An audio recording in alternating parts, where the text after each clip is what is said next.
지금 주식 들고 계신 분들, 밤잠 설치고 계시죠? 빚내서 투자하신 분들, 반대매매 공포에 휴대폰을 놓지 못하고 계실 겁니다. 결론부터 말씀드리겠습니다. 유가 120달러가 뚫리면 여러분 계좌의 절반은 현금으로 바꾸셔야 합니다. 지금 증시를 뒤흔드는 건 기업 실적도 거품 논란도 아닙니다. 바로 호르무즈 해협입니다. 이 좁은 바닷길 하나가 막히자 열흘 만에 유가는 100달러를 뚫었고 코스피는 하루 6%가 증발했습니다. 그런데 왜 월가의 천재들도 이 폭락을 막지 못한 걸까요? 23조 원의 빚을 진 개미들이 살아남을 수 있는 단 하나의 생존 공식, 함께 파헤쳐 보도록 하겠습니다. 2026년 3월 첫째 주 증권사 객장은 아수라장이 됐습니다. 코스피가 하루 만에 6% 빠지자 반대매매 물량이 쏟아졌습니다. 다음 날엔 5% 넘게 튀어 올랐습니다. 사람들은 혼란에 빠졌습니다. 도대체 무슨 일이 벌어지고 있는 건지, 팔아야 하는지 사야 하는지 아무도 알 수 없었습니다. 화면 속 숫자만 미친 듯이 깜빡였습니다. 원인은 의외의 곳에 있었습니다. 중동이었습니다. 2월 28일 미국과 이스라엘이 이란을 공습했습니다. 이란은 보복으로 호르무즈 해협을 틀어막았습니다. 이 좁은 바닷길은 전 세계 원유 물동량의 5배럴 중 1배럴이 지나는 숨통입니다. 숨통이 막히자 기름값이 치솟았습니다. 열흘 만에 WTI 유가는 70달러대에서 100달러를 넘어섰습니다. 문제는 한국이 이 숨통에 목줄을 매고 있다는 점입니다. 우리나라가 수입하는 원유의 70%가 중동에서 옵니다. 그중 대부분이 호르무즈 해협을 통과합니다. 해협이 막히면 기름값이 오르고, 기름값이 오르면 물가가 오릅니다. 물가가 오르면 중앙은행은 금리를 올려야 합니다. 금리가 오르면 주식시장에서 돈이 빠져나갑니다. 도미노입니다. 뱅크 오브 아메리카는 이 와중에 한국 증시를 전형적인 거품이라 진단했습니다. 코스피의 버블 위험 지표가 극단치인 하나에 가깝다고 발표했습니다. 금이나 이은, 국제유가보다 더 심각한 과열 상태라는 경고였습니다. 시장은 술렁였습니다. 하지만 진짜 문제는 거품 논쟁이 아니었습니다. 거품이든 아니든 유가가 계속 오르면 시장은 버틸 수 없습니다.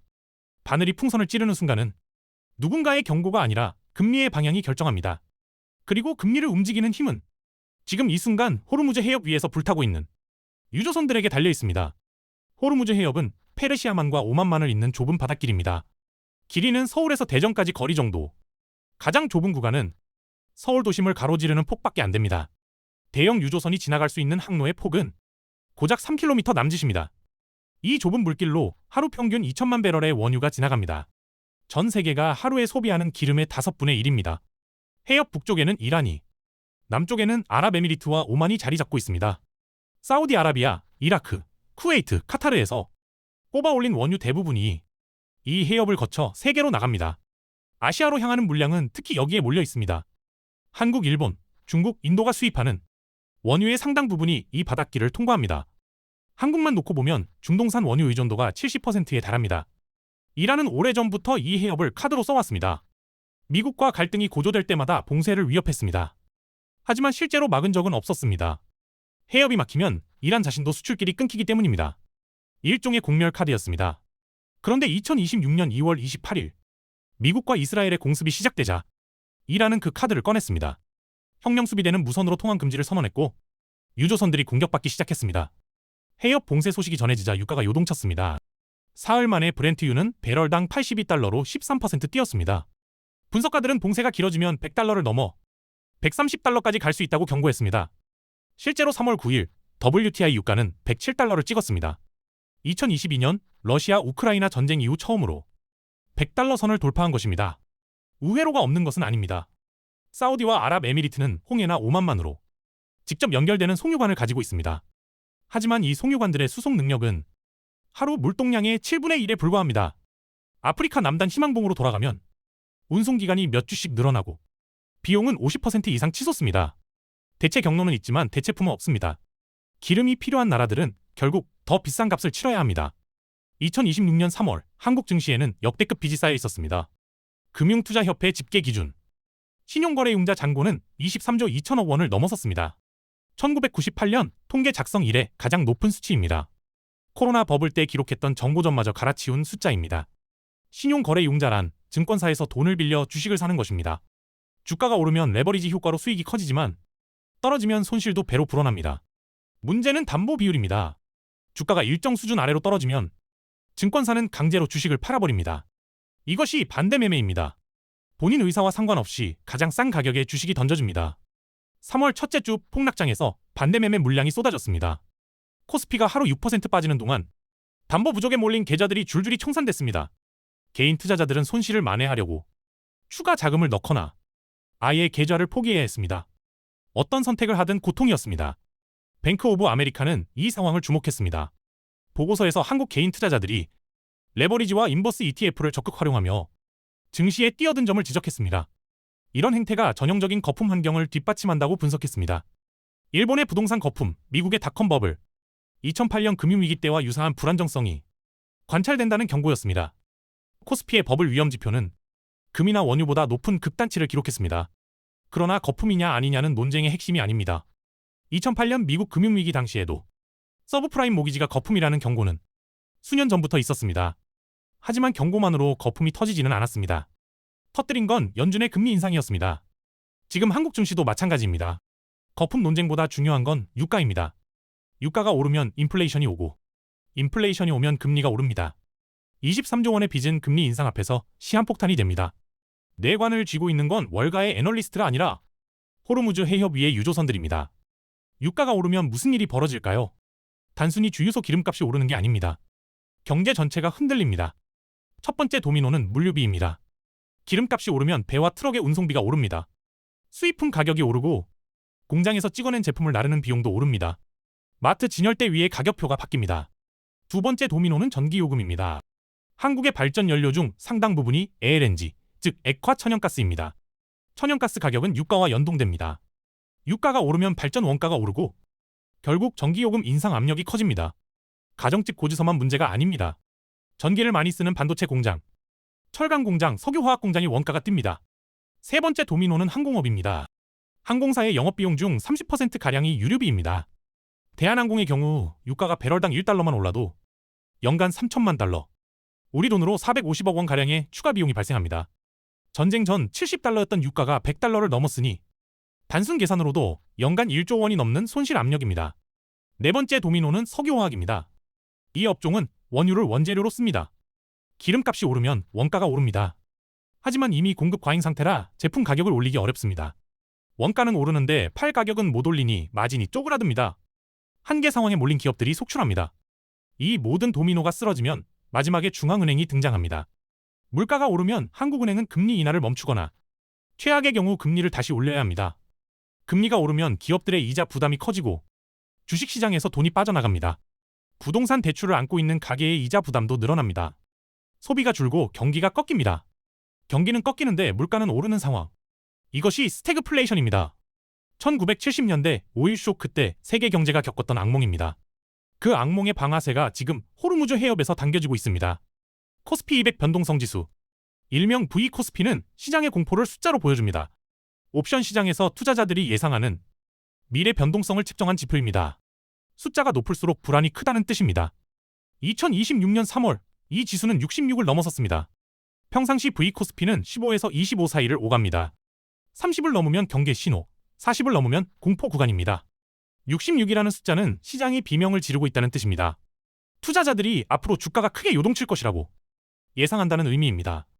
실제로 코스피는 하루 5%에서 6%씩 오르내리는 극단적 변동성을 보였습니다. 서킷 브레이커가 발동됐습니다. 주가가 급락하면 거래를 일시 중단시키는 안전장치입니다. 코스피 선물 시장에서는 사이드카가 연일 발동됐습니다. 프로그램 매매를 5분간 멈추는 조치입니다. 3월 첫째 주와 둘째 주, 이 안전장치들이 여러 차례 작동했습니다. 정상적인 시장이 아니라는 증거입니다. 문제는 이 공포 속에서 개인 투자자들이 오히려 매수에 나섰다는 점입니다. 주가가 빠지면 싸게 살 기회라고 생각한 것입니다. 외국인과 기관이 팔아치울 때 개인은 받아냈습니다.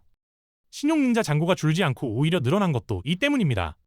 하락장에서 빚을 내 추가 매수하는 물타기가 벌어진 것입니다. 이 전략이 통하려면 전제가 있습니다. 주가가 반드시 다시 올라야 합니다. 하지만 유가가 계속 오르고 전쟁이 장기화되면 어떨까요? 인플레이션이 재발하고 금리가 오르면 반등은 오지 않을 수 있습니다. 물타기는 수렁에 빠지는 지름길이 됩니다. 반대매매의 칼날은 언제든 목을 겨눌 준비가 되어 있습니다. 공포지수가 높다는 건 시장이 어디로 튈지 모른다는 뜻입니다. 오를 수도 있고 내릴 수도 있습니다. 하지만 한 가지는 확실합니다. 빚을 진 상태로 이 롤러코스터에 타면 털릴 확률이 압도적으로 높습니다. 시장은 공정하지 않습니다. 버틸 체력이 있는 자만 살아남습니다. 지금 벌어지는 일은 처음이 아닙니다. 역사는 비슷한 장면을 여러 번 보여줬습니다. 가장 강렬했던 기억은 1970년대 오일 쇼크입니다. 1973년 10월 중동 산유국들이 원유 수출을 금지하고 가격을 4배로 올렸습니다. 원인은 전쟁이었습니다. 이스라엘과 아랍 국가들 사이에 전쟁이 벌어졌고 서방 국가들이 이스라엘을 지원하자 아랍 산유국들이 석유 무기를 꺼내든 것입니다. 세계 경제는 충격에 빠졌습니다. 미국의 물가 상승률은 2자릿수로 치솟았습니다. 주유소 앞에는 긴 줄이 늘어섰습니다. 공장들이 문을 닫았습니다. 경기는 침체되는데 물가는 오르는 스태그플레이션이 현실이 됐습니다. 연준은 금리를 올릴 수밖에 없었습니다. 주식시장은 폭락했습니다. 다우존스 지수는 고점 대비 45% 가까이 빠졌습니다. 1979년에 두 번째 쇼크가 왔습니다. 이란 혁명이 터졌습니다. 친미 정권이 무너지고 이슬람 혁명 세력이 집권하면서 이란의 석유 수출이 급감했습니다. 유가는 다시 2배로 뛰었습니다. 미국 물가 상승률은 14%를 넘었습니다. 연준 의장 폴 볼커는 기준금리를 20%까지 끌어올렸습니다. 미국 경제는 깊은 침체에 빠졌습니다. 주식과 부동산 모두 참혹했습니다. 2026년 지금의 상황과 겹쳐 보이는 부분이 있습니다. 중동에서 전쟁이 터졌습니다. 호르무즈 해협이 위협받고 있습니다. 유가가 급등하고 있습니다. 인플레이션 재발 우려가 커지고 있습니다. 물론 다른 점도 있습니다. 미국은 이제 세계 최대 산유국입니다. 셰일 혁명 덕분에 에너지 자금률이 높아졌습니다. 국제에너지기구는 회원국들의 비축유 방출을 승인했습니다. 1970년대보다 대응 여력이 있습니다. 하지만 한국은 다릅니다. 에너지 자금률이 바닥입니다. 중동 의존도가 여전히 높습니다. 유가 충격을 고스란히 받아야 하는 구조입니다. 1970년대 교훈은 분명합니다. 유가 충격은 단순한 비용 상승으로 끝나지 않습니다. 금리와 맞물리면 자산시장 전체가 흔들립니다. 위기 속에서 살아남는 방법이 있습니다. 공포에 휩쓸려 내동매매를 하는 대신 미리 정해둔 기준에 따라 기계적으로 움직이는 것입니다. 감정이 아니라 숫자로 판단해야 합니다. 첫 번째 기준선은 유가 100달러입니다. WTI 기준으로 100달러가 뚫리면 경계 모드에 들어가야 합니다. 신규 매수를 멈추고 현금 비중을 최소 30% 이상 확보합니다. 지금이 바로 그 구간입니다. 3월 초 유가는 이미 100달러를 넘어섰습니다. 더 오를 수도 있고 잠시 빠질 수도 있습니다. 하지만 추세가 꺾이지 않았다면 방심하면 안 됩니다. 두 번째 기준선은 유가 120달러입니다. 이 선이 뚫리면 주식 비중을 50% 이하로 낮춰야 합니다. 골드만삭스와 JP모건은 호르무즈 해협 봉쇄가 장기화되면 유가가 130달러, 최악의 경우 150달러까지 갈 수 있다고 전망했습니다. 120달러는 스태그플레이션 진입의 경고등입니다. 이 선을 넘으면 연준이 금리 인하를 멈추거나 인상으로 돌아설 가능성이 커집니다. 세 번째 기준은 연준의 발언입니다. 파월 의장의 입에서 인플레이션 재발이나 금리 인상 재개라는 단어가 나오면 시장은 급락할 수 있습니다. 연준 회의 일정과 의장 발언을 반드시 체크해야 합니다. 뉴스보다 먼저 움직여야 살아남습니다. 네 번째는 절대 원칙입니다. 지금 시점에서 빚을 내투자하면 안 됩니다. 서킷 브레이커가 터지고 공포지수가 60을 넘는 시장에서 신용융자는 자살 행위에 가깝습니다. 이미 빚이 있다면 담보 비율을 수시로 확인하고 가능하면 빚부터 갚아야 합니다. 반대 매매 한 번이면 몇 년치 종잣돈이 사라집니다. 마지막으로 포트폴리오 점검입니다. 유가 상승기에 버틸 수 있는 자산이 있어야 합니다. 전통적으로 금이 인플레이션 해지 역할을 합니다. 원자재 관련 펀드도 고려 대상입니다. 반대로 빚이 많은 한계 기업, 고PER 성장주는 금리 인상에 취약합니다. 지금은 공격보다 수비가 중요한 시점입니다. 살아남아야 바닥에서 기회를 잡을 수 있습니다. 전쟁은 언제 끝날지 모릅니다. 이란은 미국의 휴전 제안을 거부했습니다. 트럼프 대통령은 전쟁이 곧 끝날 것이라고 말했지만 국방장관은 가장 강력한 공습이 될 것이라고 예고했습니다. 신호가 엇갈립니다. 시장은 이 불확실성에 롤러코스터처럼 반응하고 있습니다. 확실한 것은 하나입니다. 유가가 높은 상태로 유지되는 한 위험은 사라지지 않습니다. 호르무즈 해협이 완전히 열리거나 전쟁이 종식되어야 유가가 안정됩니다. 그 전까지 시장은 계속 흔들릴 것입니다. IEA가 비축유 방출을 결정했고 일본과 한국도 동참했습니다. 하지만 근본적인 해결책이 아닙니다. 비축유는 시간을 버는 것이지 문제를 없애는 것이 아닙니다. 지금 해야 할 일은 분명합니다.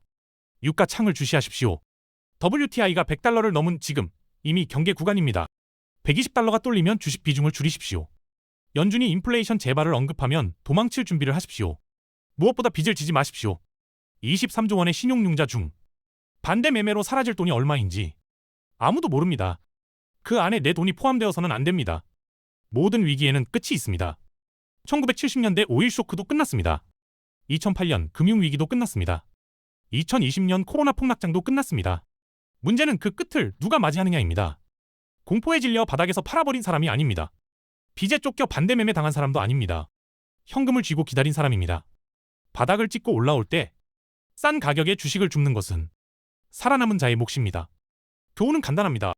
시장이 미쳐 날뛸 때 함께 미쳐서는 안 됩니다. 군중이 탐욕에 빠질 때 한 발 물러서고 군중이 공포에 질릴 때 현금을 들고 기다리는 사람이 결국 이깁니다. 지금은 탐욕의 시간이 아닙니다. 생존의 시간입니다. 오늘 영상이 유익하고 재밌으셨다면 구독과 좋아요 부탁드리겠습니다. 영상 제작에 큰 힘이 됩니다. 다음 영상에서 뵙겠습니다.